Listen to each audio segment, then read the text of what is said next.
Pada awal abad ke-20, jaringan kereta api di Jawa mengalami perkembangan pesat. Tidak hanya menghubungkan pelabuhan, kota, dan pusat industri, tetapi juga menjadi simbol modernisasi kolonial di Hindia Belanda.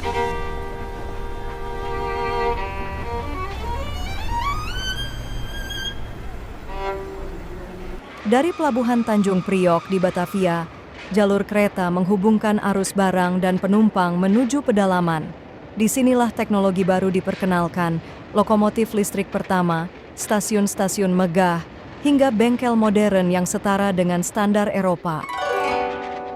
Melalui arsip langka ini, kita bukan hanya melihat kereta dan rel, tetapi juga bagaimana lanskap Nusantara direkam dari jendela gerbong, sawah, gunung, hingga kehidupan masyarakat yang ikut berubah seiring laju modernitas.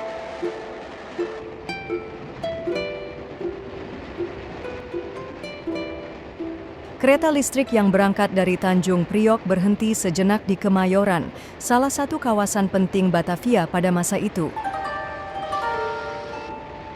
Dari sana, perjalanan berlanjut ke arah Senen, sebuah pusat keramaian yang sejak awal abad ke-20 sudah dikenal sebagai pasar rakyat dan jalur utama keluar masuk kota.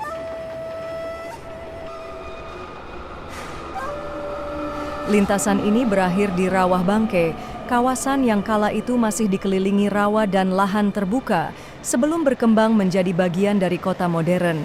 Jalur pendek ini menjadi contoh awal bagaimana transportasi listrik mulai menghubungkan pelabuhan, pusat perdagangan, dan pemukiman di sekitar Batavia.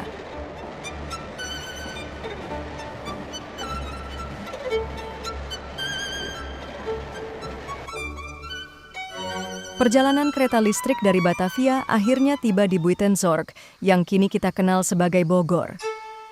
Begitu sampai, kamera langsung diarahkan ke kebanggaan kota ini, Kebun Raya Buitenzorg. Didirikan pada awal abad ke-19, kebun botani ini bukan hanya taman hias, tetapi juga pusat penelitian tanaman tropis pertama di Asia Tenggara.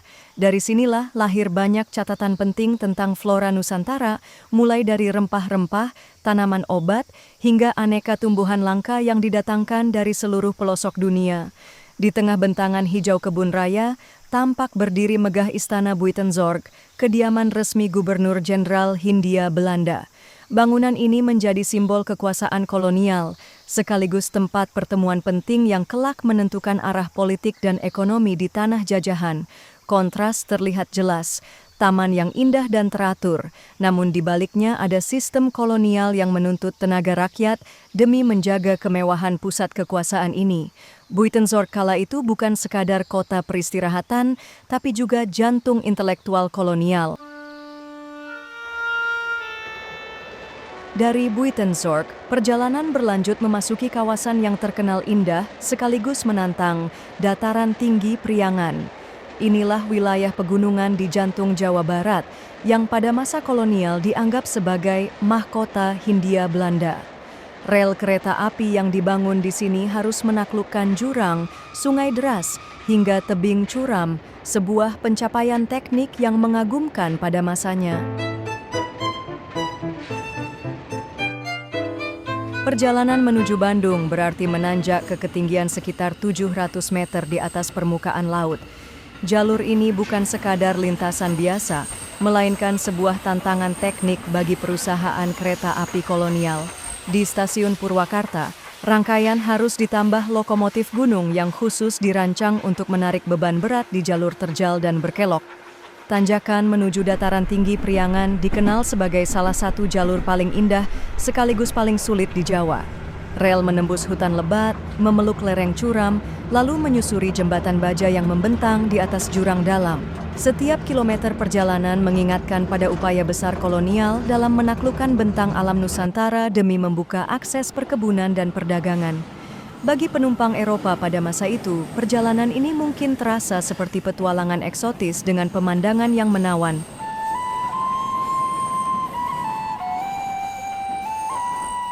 Di jalur menuju Bandung, kereta harus melewati yang disebut Wandelende Berg atau bukit yang seakan selalu bergerak. Kontur tanah yang labil sering menyebabkan longsor, membuat pekerja harus terus-menerus melakukan pengerukan dan perbaikan. Bagi perusahaan kereta api kolonial, bagian ini menghabiskan biaya besar untuk pekerjaan tanah, tetapi sekaligus menunjukkan betapa beratnya menaklukkan alam Jawa.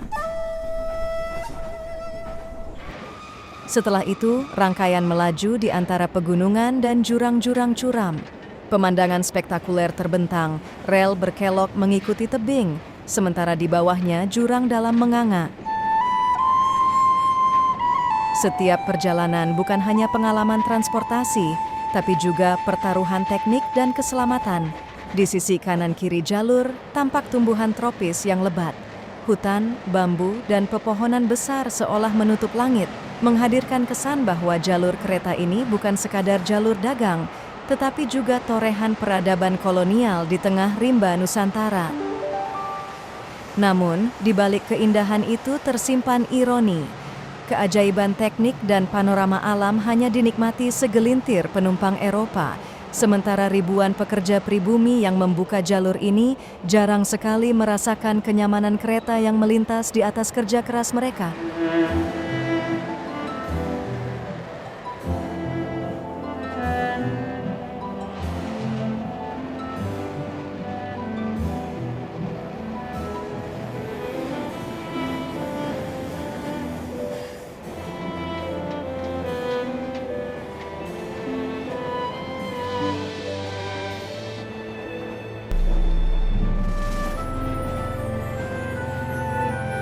Perjalanan berlanjut memasuki terowongan Sasak Saet, salah satu karya teknik paling menantang di jalur Priangan. Panjangnya mencapai 1.000 meter, menembus perut gunung di kawasan pegunungan Jawa Barat. Sebelum kereta masuk ke dalam, petugas menyalakan lampu listrik di dalam gerbong, sebuah kemewahan modern pada zamannya. Bagi penumpang Eropa, cahaya listrik ini menjadi simbol kemajuan.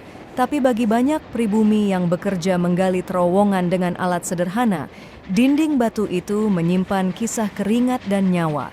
Di dalam lorong yang gelap dan lembab, deru mesin bercampur dengan gema roda besi. Penumpang merasakan sensasi menembus kegelapan, sementara di luar sana, ribuan pekerja dahulu harus mengerahkan tenaga untuk membuka jalan baja ini demi kepentingan kolonial. Terowongan Sasak Saet bukan sekadar jalur transportasi.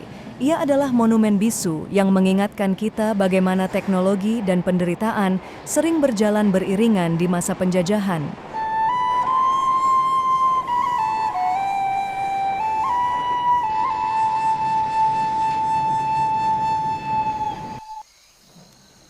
Di jalur Priangan, tampak melintas sebuah kereta barang. Jalur ini memang menjadi urat nadi penting bagi pemerintah kolonial karena hasil bumi dari dataran tinggi Jawa Barat seperti teh, kopi, dan kina harus segera dikirim menuju pelabuhan. Gerbong-gerbong panjang dipenuhi karung hasil perkebunan, ditarik lokomotif uap yang menggeram di tanjakan curam. Bagi penumpang Eropa, pemandangan ini menandakan efisiensi sistem transportasi. Namun bagi pekerja pribumi, setiap karung adalah simbol dari keringat yang tidak sebanding dengan upah yang diterima. Kereta barang di jalur Priangan bukan sekadar alat angkut. Ia adalah gambaran bagaimana pegunungan yang hijau dan subur diubah menjadi jalur penguras kekayaan Nusantara menuju gudang-gudang Belanda di Eropa.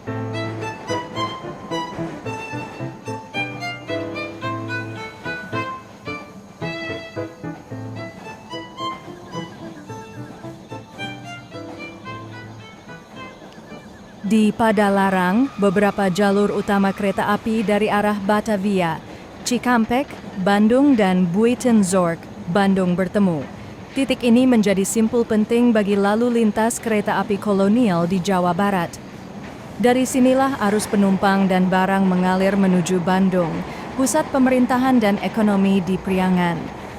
Pertemuan jalur ini bukan hanya soal teknik transportasi, tapi juga mencerminkan strategi kolonial Belanda dalam menghubungkan kota-kota produksi dengan pusat kendali ekonomi. Bagi orang Belanda, simpul ini berarti efisiensi dan modernisasi. Bagi rakyat pribumi, ini adalah pertanda semakin banyak hasil perkebunan yang tersedot keluar, meninggalkan tanah Priangan hanya dengan sisa keringat petani.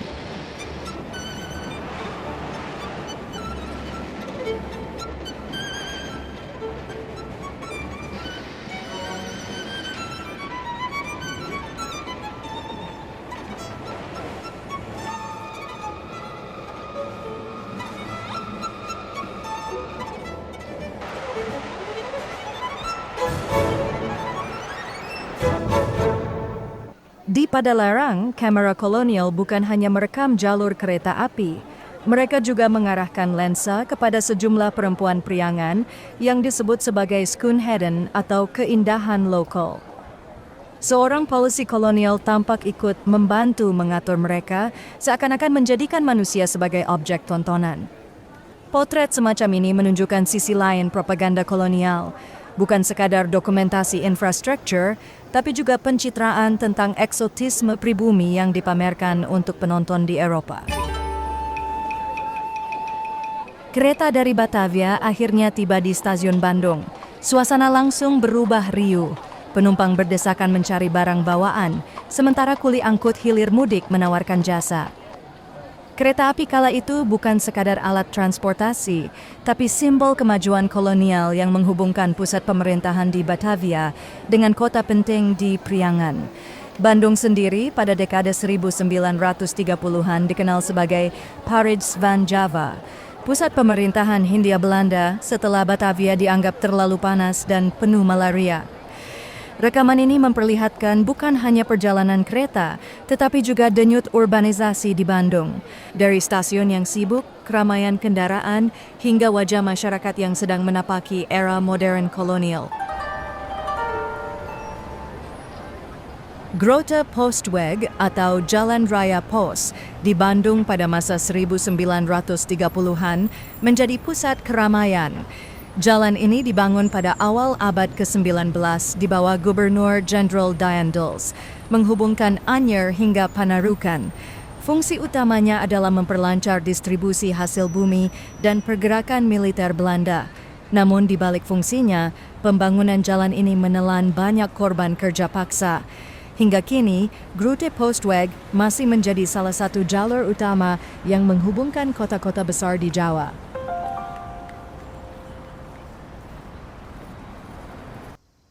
Di Bandung, berdiri kantor pusat Stadspoorwegen, perusahaan kereta api kolonial yang menguasai jaringan rel di Jawa. Dari sinilah semua kebijakan dan pengelolaan ditentukan. Arsip visual memperlihatkan para tokoh utama, Willem Frederik Stargard, Kepala Inspeksi Stadspoorwegen di Hindia Belanda, sedang bekerja di ruang kantornya. Lalu ada Willem Theodor van Schaik, Kepala untuk wilayah Jawa. Mereka inilah yang mengatur perencanaan teknis, operasional, dan ekspansi jalur kereta, menjadikan Bandung sebagai pusat kendali perkeretaapian kolonial. Setelah urusan kantor selesai, Kepala Inspeksi Willem Frederik Stargard dan Kepala Jawa Willem Theodor van Schaik terlihat meninggalkan gedung pusat Stadspoorwegen di Bandung. Adegan sederhana ini menunjukkan rutinitas para pejabat tinggi kolonial yang menjadi otak pengendali jaringan kereta api di Jawa. Dari balik meja kerja hingga langkah keluar kantor, semua menggambarkan bagaimana perkeretaapian Hindia Belanda dikelola secara terpusat, rapi, dan penuh hierarki.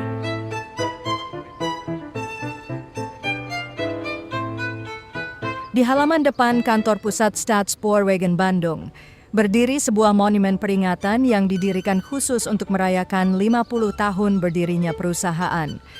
Monumen ini bukan sekadar simbol kebanggaan, tetapi juga bukti kontribusi para pegawai yang mengumpulkan dana sendiri untuk menghadiahkan tugu ini kepada institusi tempat mereka mengabdi. Sebuah tanda kesetiaan meskipun harus diingat, kesetiaan itu tumbuh dalam sistem kolonial yang hasil besarnya tetap mengalir ke negeri Belanda. Pukul 2 siang, tanda berakhirnya jam kerja pegawai kantor Stadspoorwegen di Bandung. Dari pintu utama, para pegawai berjas rapi keluar beriringan, sebagian dengan sepeda, sebagian mencari delman atau mobil sewaan untuk pulang. Jalan di sekitar kantor mendadak ramai, mencerminkan denyut kehidupan kota kolonial yang sedang tumbuh. Lalu lintas yang semakin padat membuat seorang agen lalu lintas berdiri di tengah jalan, mengatur arus kendaraan dan pejalan kaki agar tetap tertib. Pemandangan ini memperlihatkan wajah Bandung tempo dulu. Sebuah kota modern pada masanya, tapi tetap kental dengan hiruk-pikuk pekerja dan rutinitas kolonial.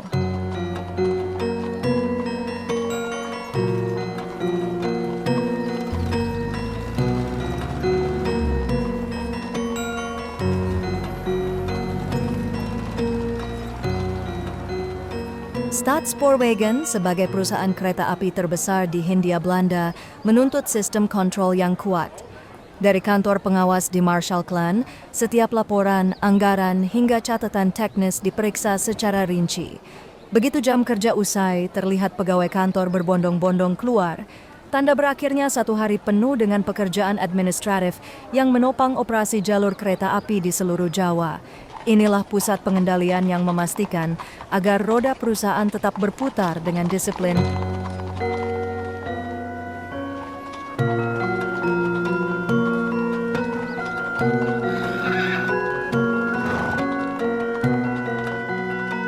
Di kota Bandung, Staatspoorwegen membangun gudang pusat yang menjadi jantung logistik perusahaan kereta api kolonial. Bangunan ini dilengkapi dengan peralatan modern pada masanya, memungkinkan ribuan jenis barang disimpan dan didistribusikan secara cepat serta teratur. Dari onderdil lokomotif, rel cadangan, kabel, baut, hingga perkakas bengkel. Semuanya tercatat rapi dalam administrasi kolonial. Di dalam gudang, lorong-lorong panjang berisi peti kayu dan logam tersusun hingga setinggi dinding mencerminkan kedisiplinan sistem penyimpanan.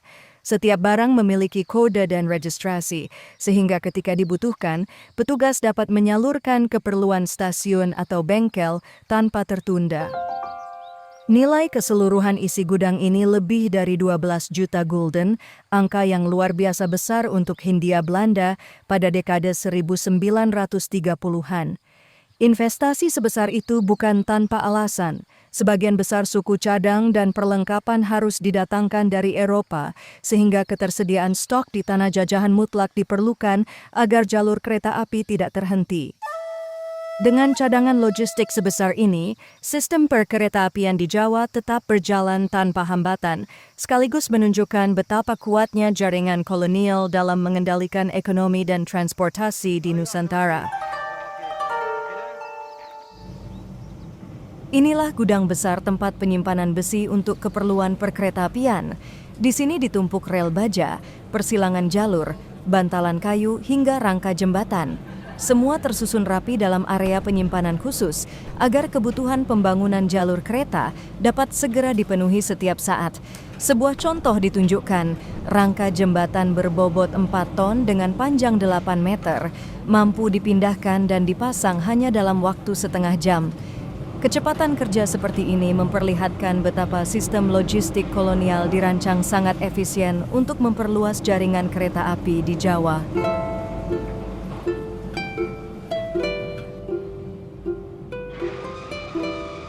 Setelah cukup merekam suasana di Bandung, perjalanan dilanjutkan dengan menaiki kereta ekspres Bandung-Surabaya. Rute ini membawa kita menuju Cibato, Garut, dan Tasikmalaya, sebelum akhirnya menelusuri jalur kereta antara Banjar hingga Parigi di pesisir selatan Jawa. Kereta sempat berhenti di Cicalengka untuk berganti lokomotif yang kemudian akan menarik rangkaian menuju Cibato. Perjalanan ini tidak hanya memperlihatkan teknologi perkeretaapian, tetapi juga lanskap pedalaman Priangan yang menjadi bagian penting dari jaringan transportasi kolonial. Kereta kini memasuki jalur yang kembali menanjak tajam. Jalur pegunungan di Priangan memang selalu menjadi tantangan bagi perkeretaapian kolonial. Setiap tikungan besar dirancang dengan sistem khusus, dan disinilah tampak jelas apa yang disebut duang rail atau rel tambahan pengaman. Fungsi rel ini sangat vital, mencegah roda lokomotif dan gerbong keluar jalur ketika menanjak atau menurun di belokan yang curam. Di dataran tinggi Jawa, kondisi tanah yang labil dan turunan yang panjang bisa memicu kecelakaan jika tidak ada pengaman tambahan. Karena itu, duang rail menjadi bagian dari inovasi teknik kolonial yang menyesuaikan diri dengan medan Nusantara. Bagi insinyur Belanda waktu itu, membangun jalur dengan duang rail bukan sekadar proyek infrastruktur, melainkan tantangan teknologi.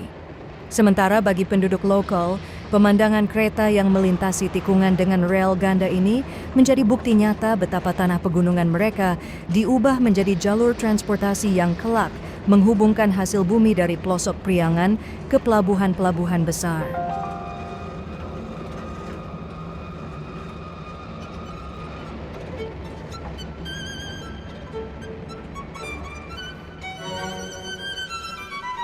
Di bagian belakang kereta, tepat di balkon gerbong pengawas, kita melihat sosok penting dalam dokumentasi ini. Philip Gerard Carli, sang juru kamera. Dari posisi ini ia bekerja, menenteng kamera besar zamannya, merekam setiap detik perjalanan dengan penuh ketelitian. Balkon gerbong pengawas bukan sekadar tempat berdiri, melainkan studio berjalan di atas rel. Dari titik inilah berbagai pengambilan gambar dilakukan, mulai dari pemandangan pegunungan Priangan, terowongan panjang, hingga jembatan baja yang menghubungkan lembah. Guncangan kereta, tiupan angin, dan suara mesin lokomotif menjadi latar asli yang menyertai setiap rekaman. Keberanian Carli patut dicatat. Kamera film pada masa itu berat, besar, dan sama sekali tidak otomatis. Semua harus diatur manual, mulai dari fokus, pencahayaan, hingga gulungan film seluloid yang terbatas.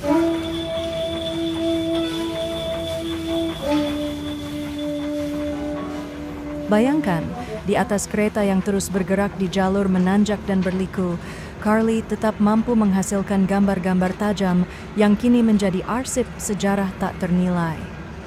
Bagi kita hari ini, posisi Carli di balkon kereta bukan hanya sekadar teknis sinematografi, melainkan simbol, sebuah saksi bisu yang memperlihatkan bagaimana teknologi film kolonial ikut menjadi alat untuk merekam, sekaligus mempropagandakan pembangunan infrastruktur di tanah jajahan.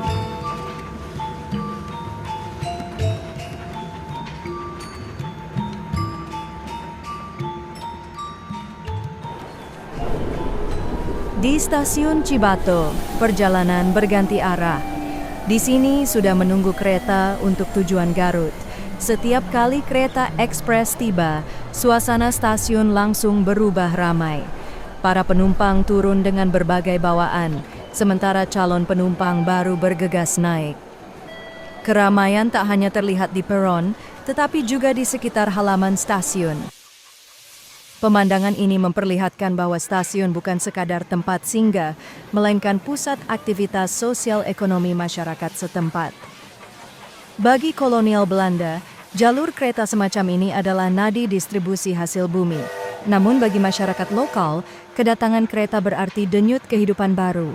Akses ke kota, peluang dagang, bahkan hiburan. Dengan setiap ekspres yang tiba, Cibato seakan bertransformasi menjadi panggung besar, tempat berbagai lapisan masyarakat bertemu dalam satu ruang yang sama.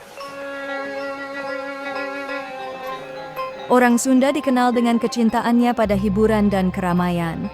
Di sekitar jalur ini, masyarakat kerap menggelar pertunjukan tonil atau sandiwara rakyat. Inilah salah satu bentuk kesenian pribumi yang hidup berdampingan dengan modernisasi transportasi kolonial. Pertunjukan sederhana itu biasanya diadakan di lapangan terbuka atau balai desa. Dengan iringan gamelan dan lakon yang dekat dengan kehidupan sehari-hari, masyarakat menemukan pelarian sejenak dari kerasnya hidup di bawah sistem kolonial. Di masa kolonial, Hari Pasar adalah momen penting bagi masyarakat Sunda. Pasar bukan sekadar tempat jual beli, melainkan juga ruang sosial, tempat orang dari berbagai kampung berkumpul. Suasana ramai, pedagang dengan dagangannya, dan lalu lintas orang yang ramai menjadikan Hari Pasar terasa seperti perayaan. Bagi petani, pasar adalah kesempatan untuk menukar hasil bumi dengan kebutuhan lain. Bagi perajin, ini adalah waktu terbaik untuk menawarkan kerajinan tangan atau kain buatan rumah. Sementara bagi keluarga, pasar menjadi ajang silaturahmi, tempat bertukar kabar, bahkan mencari jodoh. Tidak heran jika kolonial melihat keramaian ini seperti hari raya rakyat, karena inilah saat masyarakat bisa melepas penat dan mengekspresikan kehidupan mereka di luar kerja keras sehari-hari.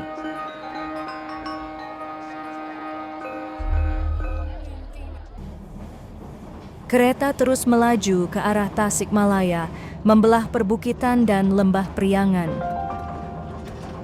Pemandangan di sepanjang jalur ini benar-benar memanjakan mata. Sawah hijau, gunung yang menjulang, dan sungai berkelok yang sesekali terlihat di balik jendela. Namun keindahan ini bukan hanya panorama. Jalur ini menuju Tasikmalaya dibangun untuk alasan ekonomi. Dari sinilah hasil bumi dan perkebunan diangkut menuju kota-kota besar, memperlihatkan bagaimana alam yang subur diperas untuk kepentingan kolonial. Bagi rakyat di sekitarnya, hadirnya kereta api adalah tanda zaman berubah. Rel besi membelah tanah mereka, membawa dunia luar semakin dekat, tapi sekaligus menegaskan siapa yang berkuasa atas sumber daya negeri ini. Jalur Banjar Parigi membawa perjalanan kereta menuju pesisir selatan Jawa. Rel sepanjang kurang lebih 80 km ini melewati beragam karya teknik yang menantang alam, mulai dari jembatan baja hingga terowongan panjang. Salah satunya adalah terowongan Kalipucang yang menjadi bukti kecanggihan insinyur kolonial pada masanya. Dengan panjang ratusan meter, terowongan ini menembus perut bukit untuk memastikan kereta dapat melintas mulus di jalur yang penuh rintangan geografis. Bagi penumpang, pemandangan dari jalur selatan ini menghadirkan perpaduan antara karya manusia dan kekuatan alam. Setelah keluar dari terowongan Kalipucang, jalur kereta kembali menembus hutan tropis lebat. Rimbunnya pepohonan di kiri dan kanan rel membuat kereta seakan masuk ke lorong hijau alami, tempat sinar matahari hanya menembus di sela-sela dedaunan. Tak berhenti di situ, lintasan ini juga dipenuhi dengan serangkaian terowongan lain. Setiap terowongan dibangun dengan perhitungan teknis yang teliti untuk menaklukkan kontur pegunungan selatan Jawa. Setiap kali kereta keluar dari gelapnya terowongan, terbentang panorama baru, lembah curam, tebing menjulang, hingga hamparan sawah yang bertemu garis pantai. Namun, di balik keindahan itu, setiap lorong batu dan hutan yang ditembus rel menyimpan cerita tentang kerja paksa ribuan buruh pribumi. Keringat mereka menorehkan jalur baja yang kini menjadi warisan sejarah, simbol kemajuan sekaligus luka kolonial.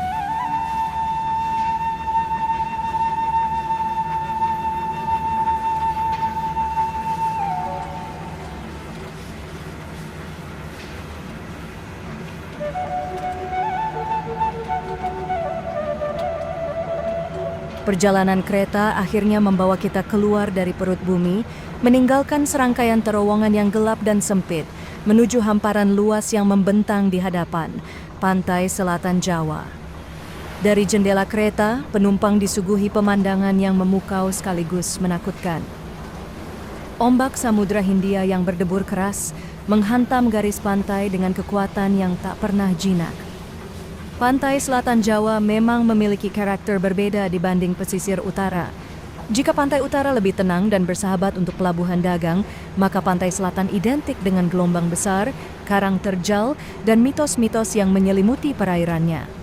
Bagi masyarakat lokal, laut ini bukan sekadar bentangan air, melainkan ruang sakral yang dijaga oleh legenda Nyai Roro Kidul, penguasa Laut Selatan. Bagi pemerintah kolonial Belanda, membuka jalur kereta yang menyingkap lanskap pantai selatan adalah sebuah prestasi teknik sekaligus propaganda. Jalur Banjar Parigi yang melintas di dekat garis pantai tidak dibangun untuk pelayaran atau perdagangan besar, sebab Samudra Hindia terlalu ganas untuk dijinakan, melainkan lebih sebagai simbol bahwa kekuasaan kolonial mampu menaklukkan medan yang dianggap liar dan berbahaya. Namun di balik panorama itu, ada ironi besar. Kereta yang melaju di tepi pantai membawa hasil bumi dari pedalaman Priangan, teh, kopi, karet, dan hasil perkebunan lainnya. Semua itu dikumpulkan untuk diekspor, tetapi rakyat kecil di sekitar pesisir tetap hidup sederhana, bahkan miskin. Mereka menyaksikan rel besi melintas di tanah leluhur mereka, tetapi tidak pernah merasakan hasil dari perdagangan besar yang terjadi di atasnya. Bagi para penumpang Eropa, pemandangan pantai selatan dari jendela kereta adalah sajian eksotis, layak difoto dan diceritakan dalam surat-surat yang dikirim ke tanah air. Namun bagi buruh pribumi, setiap bentangan pantai adalah saksi bisu penderitaan. Kerja rodi saat membangun jalur, keringat yang menetes di bawah terik matahari, dan cerita duka tentang mereka yang tak pernah kembali karena menjadi korban runtuhan terowongan atau penyakit tropis. Hari ini, ketika arsip film menampilkan adegan Aan Java's Zuiderstrand, kita tidak hanya diajak menikmati keindahan panorama Laut Selatan, kita juga diajak merenungi paradoks sejarah. bagaimana sebuah landscape yang indah bisa menjadi latar penderitaan, sekaligus simbol kekuasaan kolonial yang memaksakan modernitas di atas tanah jajahan. Pantai selatan dengan segala mitos, ombak, dan karangnya tetap menjadi saksi bahwa kemajuan yang dipamerkan kolonial Belanda lahir dari tangan rakyat kecil yang dikorbankan.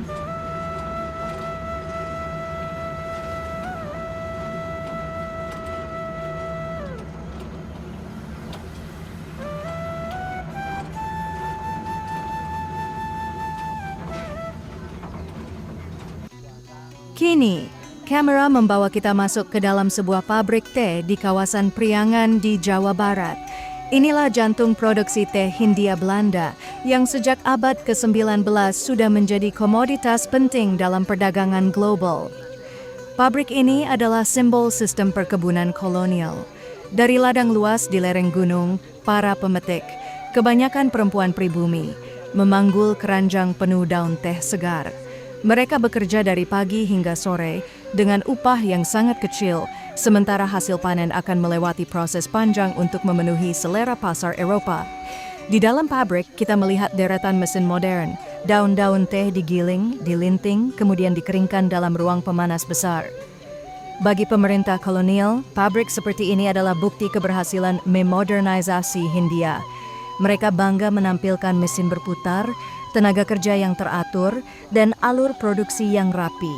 Film arsip ini pun merekamnya sebagai propaganda, bahwa tanah jajahan mampu menghasilkan barang dagangan berkualitas tinggi, layak bersaing dengan produk dunia. Namun bagi masyarakat pribumi, pabrik teh bukanlah lambang kemakmuran, melainkan cermin ketimpangan. Daun yang dipetik dengan tangan penuh keringat, setelah diolah, nilainya melonjak berlipat ganda di pasar Eropa. Sementara para pemetik hanya menerima upah harian yang bahkan sering tidak cukup untuk memenuhi kebutuhan keluarga. Kawasan Priangan dengan tanah vulkanik yang subur, udara sejuk, dan curah hujan melimpah menjadi lokasi ideal bagi perkebunan teh. Tapi di balik keindahan itu, sejarah mencatat bagaimana sistem kultur stelsel dan kemudian sistem perkebunan swasta menjerat rakyat dalam lingkaran kerja paksa, kontrak panjang, dan utang yang sulit dilunasi. Arsip ini mengingatkan kita bahwa secangkir teh di meja kolonial Belanda adalah hasil jerih payah ribuan orang Jawa dan Sunda. Mereka mungkin tak pernah mencicipi teh yang diproduksi, tapi tangan merekalah yang memastikan Eropa bisa menikmati setiap tegukan. Maka ketika kamera menutup bagian ini dengan menyorot mesin pabrik yang terus bekerja, kita seakan diajak merenung. Kemajuan industri tidak pernah netral, karena di balik setiap bunyi roda giling, ada kisah tentang tenaga manusia yang terkuras, tanah yang dieksploitasi, dan sejarah panjang kolonialisme yang membentuk wajah Nusantara.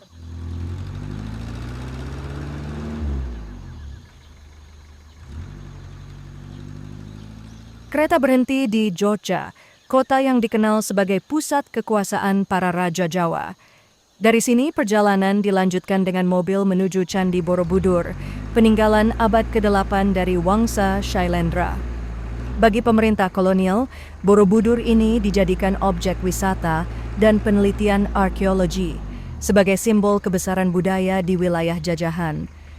Namun bagi bangsa kita, Borobudur adalah bukti nyata bahwa jauh sebelum kolonial datang, Nusantara sudah memiliki peradaban besar dengan seni, agama, dan teknologi bangunan yang tinggi.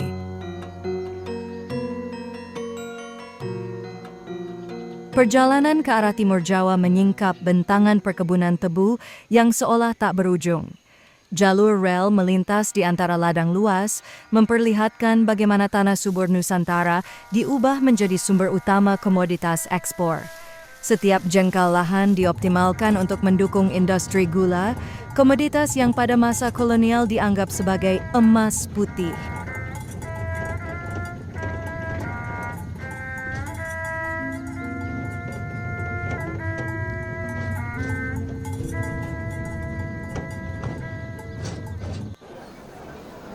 Setelah perjalanan panjang ke arah timur, tibalah rombongan di Surabaya, kota pelabuhan sekaligus pusat perdagangan terbesar di Jawa Timur. Menjelang siang, suasana kota terasa semakin ramai. Salah satu tempat yang populer di kalangan orang Eropa saat itu adalah restoran Hellendoorn, yang terletak di kawasan strategis kota. Restoran ini menjadi tempat berkumpulnya para pejabat kolonial, pengusaha, hingga pedagang asing. Bagi mereka, Hellendoorn adalah ruang pertemuan informal untuk membicarakan bisnis dan urusan perdagangan. Pemandangan seperti ini memperlihatkan kontras nyata. Di satu sisi, kota pelabuhan Surabaya menampilkan wajah modern dan cosmopolitan, sementara di sisi lain rakyat pribumi masih berkutat dengan kehidupan sehari-hari yang jauh dari gemerlap meja makan kolonial.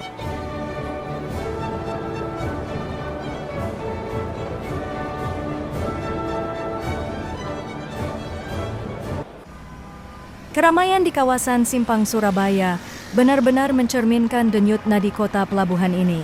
Arus manusia, kendaraan, hingga lalu lintas pedagang di sekitar jalan besar membuat suasananya tak kalah dengan kota-kota besar di Eropa pada masa itu. Simpang menjadi pusat pertemuan berbagai kalangan, pejabat kolonial dengan jas rapi, saudagar asing yang mengatur bisnisnya, hingga masyarakat lokal yang mencoba mencari penghidupan di tengah hiruk-pikuk perdagangan.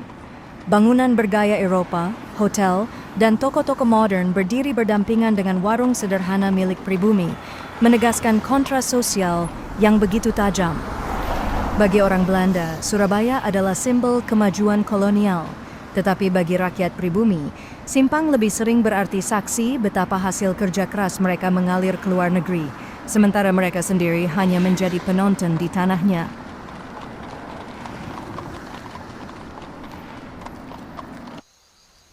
Beberapa cuplikan terakhir menampilkan suasana pelabuhan Tanjung Perak di Surabaya. Kapal-kapal besar di dermaga, buruh angkut sibuk memindahkan barang, dan gudang-gudang kolonial berdiri sebagai saksi betapa pentingnya Surabaya sebagai pintu gerbang perdagangan Hindia Belanda. Disinilah titik simpul dari semua jalur kereta, perkebunan, dan industri kolonial bermuara, hasil bumi rakyat Nusantara, gula, kopi, tembakau, teh diangkut keluar menuju negeri jauh.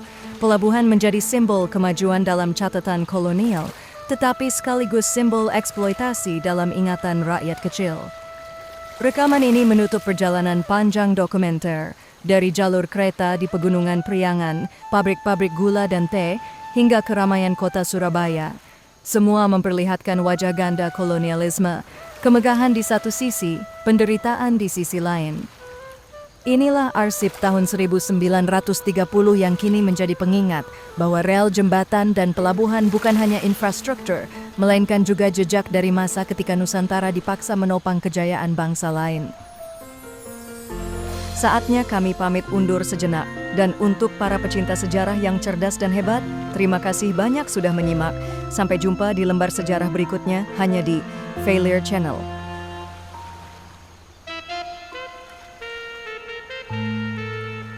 Obaka-san.